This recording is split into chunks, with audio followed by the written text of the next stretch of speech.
suci kami berdiri, Masjid Al-Azhari saksi abadi. Seksyen 18 medan berbakti, silat gayung warisan sejati. Langkah tersusun penuh berani, gerak berseni pertahan diri.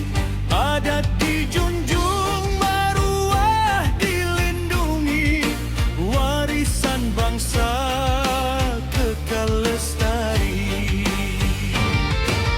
Gayung-gayung perkasa di jiwa, warisan Melayu megah selamanya. Gayung-gayung bersatu hati setia, menjulang agama bangsa negara. Di gelanggang ini tersemat cita, membina generasi gagah perkasa. Semoga anak-anak pewaris semua menjadi pejuang bangsa selamanya.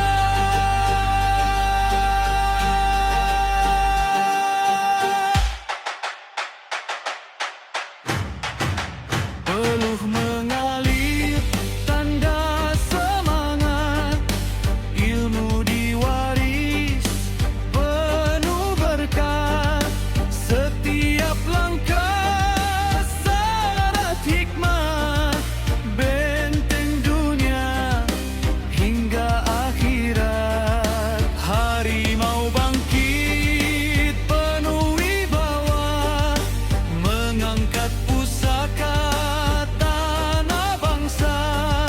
Warisan luhur terus dijaga, gayung berdiri sepanjang masa. Rahmatilah arwah pahlawan Dato' Meir Abdul Rahman Mulia, pengasas agung seni perjuangan, gayung berdaulat sepanjang usia.